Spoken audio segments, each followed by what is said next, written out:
netizen yang maha benar. Gue kesel banget loh pas dikira, maksudnya kayak netizen ada yang ayo ngitung yuk, udah iya. baru apa? Baru berapa bulan? Berapa bulan nikah, anaknya udah lahir gitu. Hebat ya. Orang-orang benar-benar nih. Iya, tapi kan nggak ada salahnya juga orang mikir gitu, karena kan kita post bayi tanpa kasih kasih caption apa-apa. Iya. Mungkin mereka bukan yang ngikutin aku banget. Bener. Tapi gini, maksudnya kalaupun mereka menganggap itu anak kita, ya udah Ya, kasih emang selamat, kenapa? kasih selamat aja gitu. Selamat ya anaknya, lucu, sehat, bla bla bla bla bla bla gitu. Nggak perlu yang ayo ngitung yuk, udah berapa bulan nih nikah, sekarang udah lahiran aja. Bejitak lu. Kamu ceritain dong, itu sebenarnya siapa gitu? Jadi Balin itu adalah adik aku, adik kandung. Jatuhnya kandung ya? Karena dari ayah, setahu aku ya. Kenapa ada Listrik. Terus Ya jadi ininya masih begini, lupa gue. apa ya sih? Oh, Gini. jadi Balin itu adalah adik kandung aku. Jadi buat yang nggak tahu, papaku itu sama mamaku tuh udah cerai, udah divorce. Oke. Terus papa menikah lagi tahun 2020. 2020 ya? Iya, 2020 apa 2019 ya? Tapi udah pandemi kayak 2020 Iya, deh itu. pokoknya awal banget pandemi 2020 bener.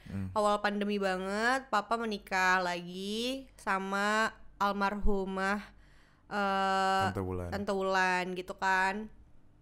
Terus akhirnya alhamdulillah mereka berdua dikaruniai anak, ya kan. Jadi singkat cerita Tante Wulan hamil pokoknya. Terus sampai aku langsung ceritain aja ya gitu, kenapa Balin nih akhirnya bisa menjadi anak piatu, yatim gitu. Iya. Maksudnya kan Piatu doang. Nggak pakai yatim. Iya, maksudnya antara yatim atau piatu. Piatu kan nggak punya ibu. Oh iya gitu deh. Terus habis itu singkat cerita, jadi kan kita di masa pandemi ini kan ya kalian semua tahu, kamu juga tahu kalau COVID nih lagi naik lagi, ya kan? Karena ada varian baru yaitu varian Delta. Ya kan, dan Tante Wulan kayaknya juga belum vaksin. Oh belum vaksin ya? Kayaknya ya, aku nggak tahu, kayaknya belum vaksin. Terus waktu itu aku lagi pindahan, ya kan, dari apartemen ke sini, terus ke Bogor. Terus di situ aku kaget karena aku tahu tiba-tiba kalau papaku positif, ya kan, positif COVID. Bukan Tante Wulan dulu yang? Enggak, aku taunya papa dulu. Oh, taunya papa dulu. Iya, jadi aku tahu papa positif COVID dari Harsha. Karena Harsha tuh mau dianterin ngambil rapot sama papa. Mau dianterin vaksin sama papa. Ternyata papa nggak bisa. Ternyata papa nggak bisa karena papa isoman. Iya. Ya kan? Aku tanya sama papa. Aku bukan tanya sama papa, aku tanya sama bunda. Aku telepon bunda, Bun, papa positif gitu kan. Maksudnya aku nggak tahu gitu loh. Ternyata bunda udah tahu. Cuma kalau bunda tuh tipenya yang dia nggak menyebarluaskan dulu sebelum tahu bener-bener. Nah ternyata kata bunda yang papa positif juga. Bunda tuh nggak tahu juga ternyata. Bunda taunya Tante Wulan yang positif. Bunda cerita pokoknya Tante Wulan tuh udah positif, tapi aman kok. Udah nggak ada gejala. Pada saat itu udah hamil berapa bulan tuh Tante Wulan? 8 bulan pas positif COVID, udah hamil 8 bulan. Iya, terus tapi udah aman kok kata bunda. Soalnya udah nggak ada demam, udah menurun segala macam. Oke kan? Tapi di saat itu aku tuh feelingnya nggak enak banget. Maksudnya aku tuh sedih banget. Kamu inget nggak, aku sampai meraung-raung nangis. Yang karena apa? Karena aku tahu mereka berdua positif COVID.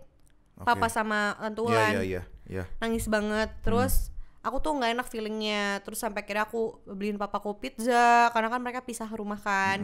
Dan ternyata Tante Wulan juga waktu itu udah masuk rumah sakit karena gimana pun kan dia hamil, jadi dia pengen dapat pertolongan pertama di rumah sakit, di rumah sakit Serang.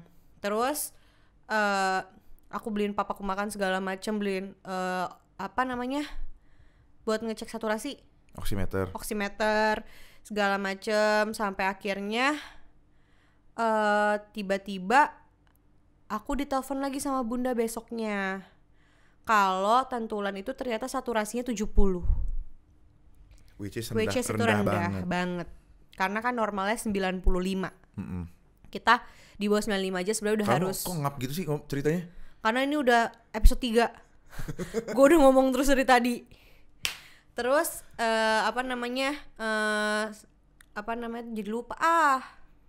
Dia terus. Lupa apaan? Lu juga lupa kan gue ngomong apa? Ya. Iya bener.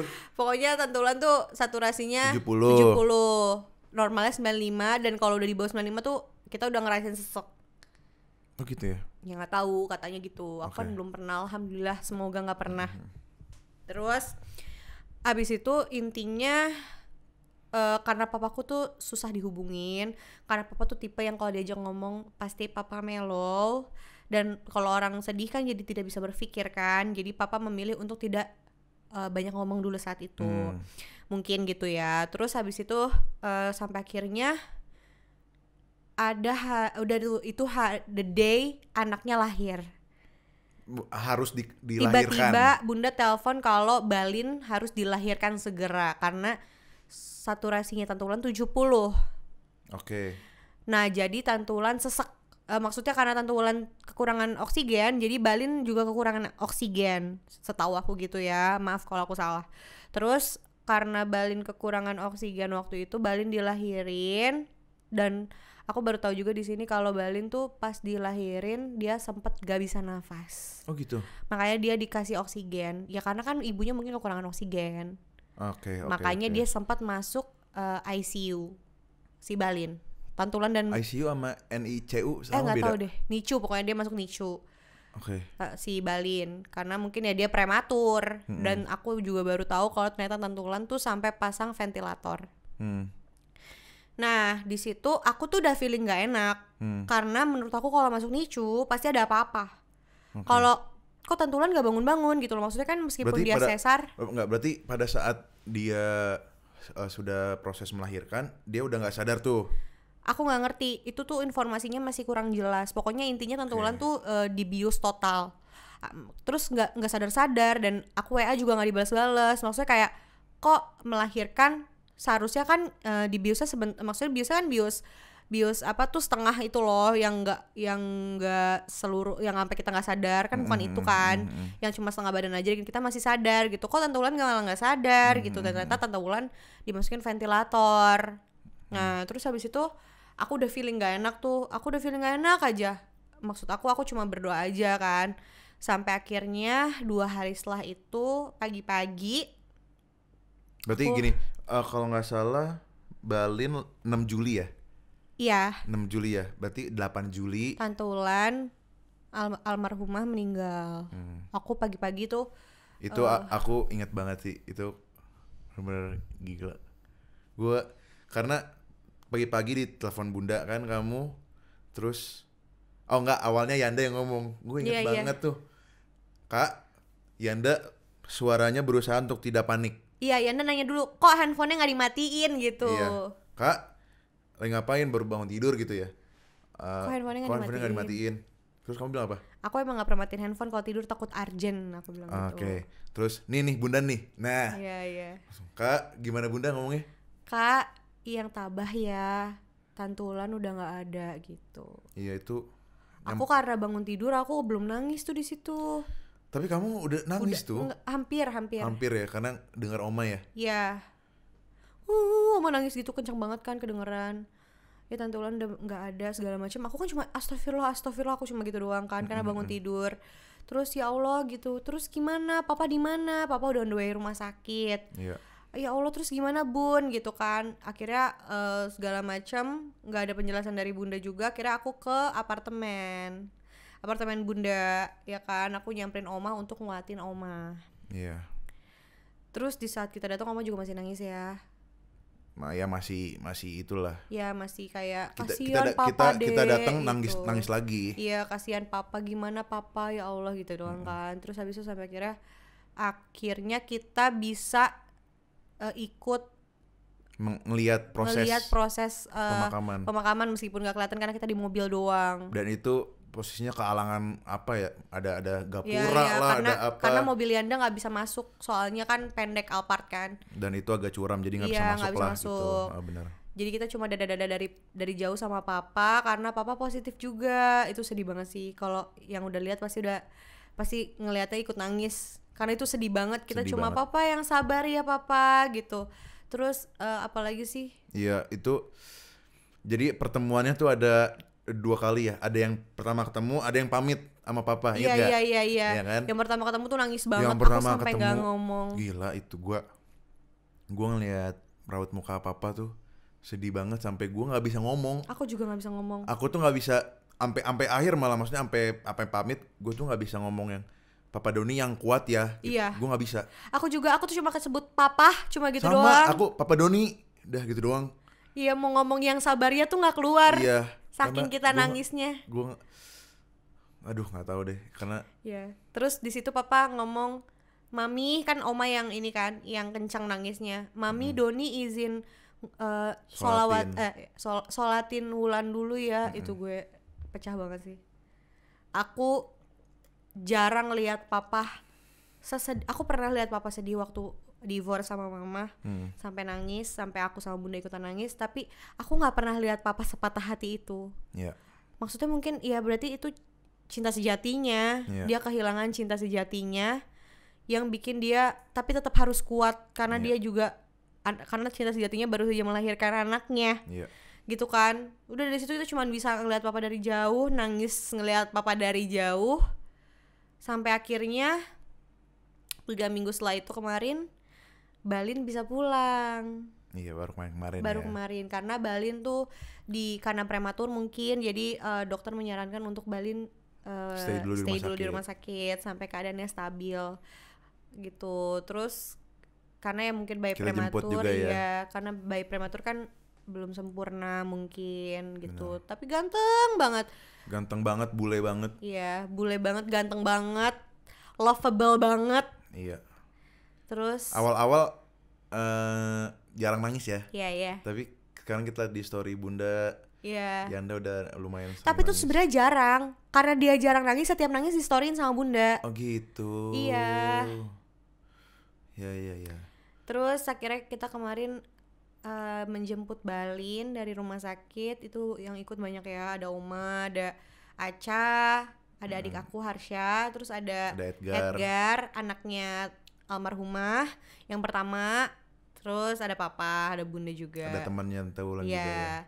Terus di situ kita jemput Balin, itu juga haru banget ya, karena di saat Balin pertama kali keluar dari pintu, pokoknya dia sampai di lobi, Di itu bawah bunda Edgar tuh nangis. Iya. karena inget mamahnya. Nah itu pas hari dimana almarhumah meninggal, aku sedih juga karena ngeliat Edgar. Iya. Karena dia deket banget sama mamanya. Karena dia deket banget sama mamanya dan itu apa ya rasanya, sedih banget sih. Iya. Aku bisa ngerasain lah sedihnya. Terus kemarin juga pas jemput nangis lagi, dan aku bisa pastikan ini Papa Doni, Edgar, Valeska itu adalah ya orang-orang terpilih. Orang-orang terpilih yang kuat. Yang kuat, yang emang Tuhan yang tuh hidupnya tuh naik kelas. ya, Tuhan tuh ngasih ini nih cobaan buat kalian. Terus habis itu insya Allah nanti derajatnya akan dinaikkan gitu. Hidupnya akan bahagia insya Allah. Naik kelas, dan kita lihat kuat banget deh mereka itu. Ya aku nggak tahu sih kalau di posisi mereka, mungkin aku nggak bisa tahan, tapi mereka bisa kuat banget. Kuatnya Apalagi papa kuat banget ya. banget. Mhm. Sampai akhirnya kemarin ketemu papa, bisa pelukan sama papa tuh, aku tuh ya waktu sepanjang belum ketemu papa, aku cuma pantau papa lewat Instastory, cuma lewat WhatsApp. Itu ada momen dimana aku ngelihat papa main piano di rumah Kalibata tuh udah nggak ada yang huni. Story yang aku liatin. Iya, udah nggak ada yang huni. Jadi papa balik lagi ke situ, papa main piano sendirian.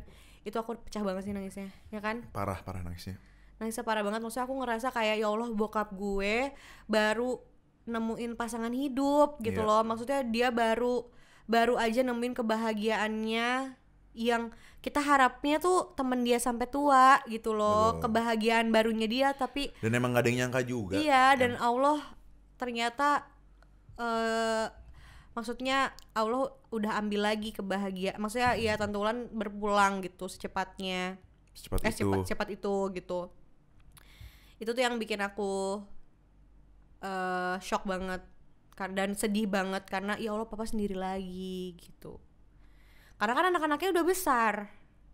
Iya. Bukannya kita nggak bisa nemenin dia, cuman kan anak-anaknya sudah besar, apalagi aku sudah menikah. Jadi nggak bisa 24 jam sama papa gitu loh. Itu yang bikin aku sedih juga. Gitu. Terus sampai akhirnya ketemu papa kemarin, bisa peluk papa, itu hal yang paling bikin kita happy sih ya kan. Maksudnya karena akhirnya kita bisa grab dia gitu loh, bisa ikut nenangin, peluk, seenggaknya kasih sentuhan buat papa gitu loh. Physical touch. Iya.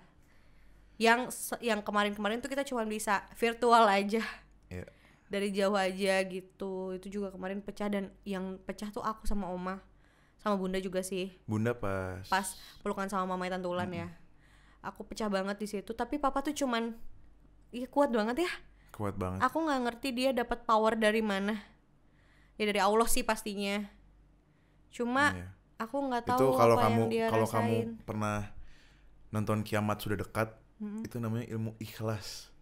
Oh iya benar. Jadi kalau udah ikhlas, pasrah, pasti akan tenang dan ya udah, ini memang jalannya, pasti ada hikmah di balik ini semua.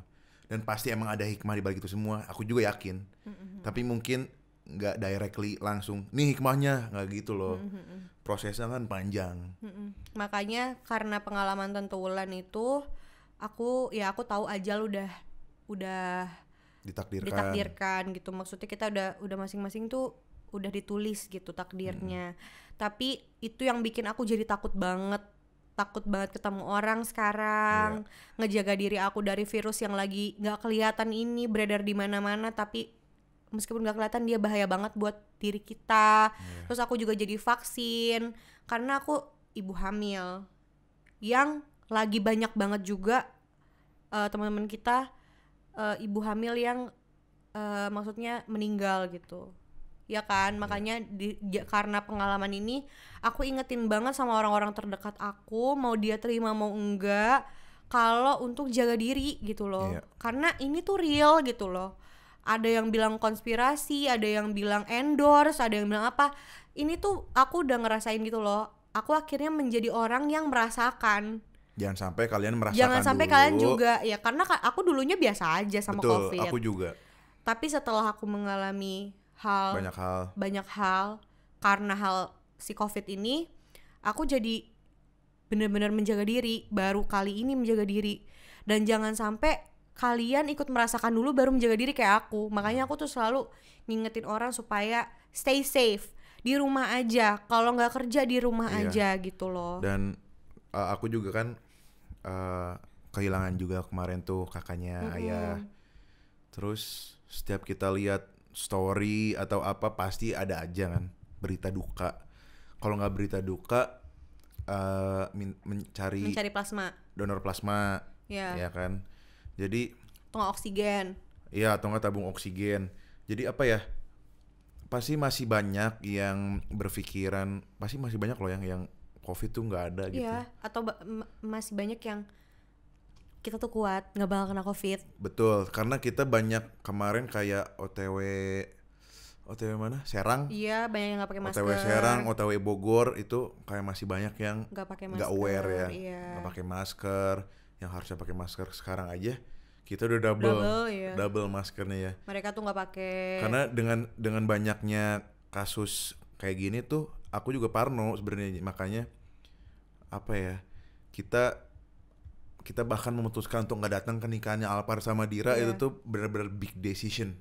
Decision gitu loh, big decision buat aku. Iya, karena ya kita menjaga diri kita, bukan yang nggak sayang gitu kan. Betul, karena ada yang harus dijaga. Dan apa ya, kita juga nggak mau menghambat acaranya mereka, jadi ya udahlah kita tahan dulu untuk nggak datang. Iya benar. Karena aku concern banget sama Mila kamu, biasanya nggak segininya gitu. Alpar tuh dekat banget sama aku, kamu tahu kan, maksudnya aku bahkan hampir nggak mungkin aku nggak datang ke nikahannya dia gitu. Tapi sekarang aku bisa memutuskan untuk nggak datang tuh berat, tapi memang harus. Karena aku harus jagain kamu gitu loh. Makanya buat teman-teman semua di rumah ya. Iya. Jangan sampai merasakan kayak aku baru kalian tersadar kalau kalian harus menjaga orang sekitar, orang yang kalian sayang, dan diri kalian juga. Seenggaknya diri kalian masing-masing deh, gak usah jagain orang. Iya. Jadi gini, kalau kalian gak percaya sama COVID, itu urusan kalian sebenarnya. Tapi seenggaknya jangan membahayakan orang. betul, jangan membahayakan orang. Menghargailah sesama manusia dengan mentaati protokol kesehatan. Terserah lu mau ngerasa kebal, mungkin lu ngelmu atau lu nelen apa gitu supaya lu kuat, tapi kita nggak ada yang tahu.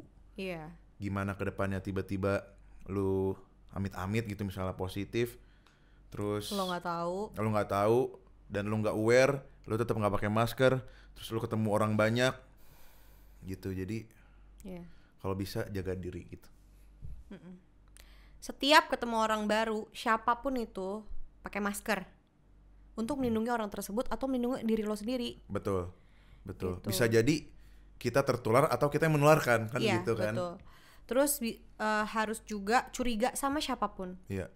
Ya kan? Iya. Karena kita nggak tahu dia dari mana, dia apa. Aku aja ya masih curiga sama ayah gitu. Kadang takut karena ayah masih harus ngantor gitu kan. Meskipun ayah juga rutin swab gitu, ayah udah vaksin, tapi kan tetap aja kita parno kan gitu. Maksudnya ya benar-benar stay safe deh, karena kita nggak ada yang tahu gitu. Ya kan, serem banget deh pokoknya. Kemarin tuh ngalamin terdekat banget, meskipun Bunda juga sama Yanda udah pernah COVID, tapi ini aku ngalamin tuh bener-bener sebentar banget jangka waktunya. Tahu Tante Ulan positif dan Papa positif, dan setelah itu mereka maksudnya Tante Ulan meninggal dan Papa kehilangan Tante Ulan, itu benar-benar sebentar banget waktunya. Jadi itu sangat bikin aku shock. Jadi bikin aku benar-benar itu pengalaman, itu pembelajaran bukan cuma buat Tante Ulan sama bukan cuma buat Papa doang sama anaknya Tante Ulan, tapi buat kita juga. Ya kan, kita jadi aku lebih menghargai waktu sama siapapun orang yang aku sayang gitu. Jadi kayak misalkan kayak gue jadi sedih. Jangan dong. Jadi kayak misalkan aku sekarang tinggal di Bogor, meskipun jauh gitu ke Jakarta. Apaan sih? Meskipun jauh gitu ke Jakarta, tapi aku sebisa mungkin kalau aku lagi waktunya luang, aku pengen ketemu sama mereka gitu loh. Sama Bunda, sama Oma, istri banget. Sama Papa gitu, sama apalagi Aca, adik aku gitu. Jadi pengen deket terus gitu sama kamu, sama mama ayah gitu. Jadi pengen deket terus, dan aku tuh sebisa mungkin pengen ingetin terus sama orang-orang yang aku sayang, kayak teman-teman aku. Meskipun aku nggak ngasih tahu langsung, hanya ngasih tahu lewat postingan aku, tapi aku pengen banget mereka tuh hati-hati gitu loh, stay safe gitu loh. Iya. Karena pengalaman ini tuh bikin aku jadi menghargai sekitar aku. Bener sih. Jadi menghargai waktu. Dan kita juga ketemu mereka tuh kita mastiin juga kalau kalau mereka aman, kalau kita aman. Kalau kita aman, mereka aman, nggak kemana-mana gitu kan. Kan kalau Mama Ika kan sama Om Alvin masih suka pergi-pergi kan. Iya. Gitu. Bener. Dan aku lagi hamil gitu. Jadi aku takut juga gitu. Gitu intinya, bener-bener jaga diri sendiri dan jaga keluarga juga. Terus hargain itu juga, ini tuh bikin belajar juga tuh hargain waktu bareng-bareng. Jadi kayak kita nggak ada yang tahu apakah besok atau nanti malam atau berapa bulan lagi kita akan meninggal. Jadinya kayak bener-bener hargain waktu deh. Nggak ada yang tahu, emang nggak ada yang tahu. Aku tuh sempat kayak waktu Kak Ashraf meninggal, almarhum, itu tuh aku sempat ketampar juga, maksudnya kayak sedih gitu, karena kayak itu kan nggak ada yang tahu kan dia tiba-tiba meninggal gitu. Itu kan bikin Kak Bunga Citra Lestari bilang kalau hargain waktu banget, tapi itu aku belum ngerasain. Jadi kayak aku pengen menghargai waktu tapi belum segitu. Tapi sekarang di saat orang terdekat aku bener-bener papa gitu loh kehilangan istrinya, itu aku di situ aku ketampar banget. Aku pengen kalau aku nggak capek, kalau aku masih bisa nemuin orang yang pengen aku temuin hari itu, aku temuin gitu loh. Makanya sangat berat untuk tidak datang ke Alpardira karena sebenarnya aku pengen banget menghargai waktu bareng mereka. Ya tapi kan kita mau gimana kan? Kita harus tetap ngejaga anak aku, anak kita gitu. Ya mungkin someday kalau karena kan itu pernikahan mungkin kita juga nggak tahu kan keputusannya gimana nikah boleh berapa orang gitunya kan. Tapi itu kan akan tetap walaupun cuma 10 atau 20 atau 30 gitu masih ada rasa takut ya. Tapi mungkin setelah itu kita bisa arrange waktu buat ketemu sama mereka. Kayak kita swap dulu, lu doken dulu 3 hari ya. Lu swap 3 hari, kayak seminggu lu gak boleh kemana-mana. Terus gue juga baru kita ketemu gitu kali ya. Iya tapi kalau mereka mau. Kenapa harus gak mau? Iya kan namanya orang kita gak ada yang tahu. Mau mereka, awas aja kalau gak mau. Ya gitu. Kalau misalkan emang hargai waktunya nggak bisa bertemu untuk menjaga diri masing-masing, seenggaknya kalian chat atau kalian telepon, video call, seenggaknya terus sapa, terus berkomunikasi, nanya kabar. Jangan berantem hal-hal yang nggak penting. Itu juga saudaraku pernah, omku, kakaknya Pitam, kehilangan suaminya di saat lagi berantem. Ya kan, itu hal yang paling bikin dia nyesel, yang paling bikin dia ingetin ke orang-orang jangan berantemin hal-hal yang kecil gitu. Itu juga pelajaran buat aku dan kamu gitu, dan sekarang bisa kita sampein juga sama orang banyak gitu. Kalian hargain waktu deh gitu. Iya, tapi kamu udah banyak belajar sih. Kalau dulu kan gila loh. Karena gue takut, gue nggak mau berantem hal yang jelas. Bagus. Kalau dulu kan kayak segede kutu bisa jadi terlihat seperti gajah gitu. Itu karena apa? Kenapa? Ya karena siapa? Nggak karena siapa-siapa, emang kamu begitu. Iya. Tapi sekarang udah bagus lah, udah belajar. Gitu.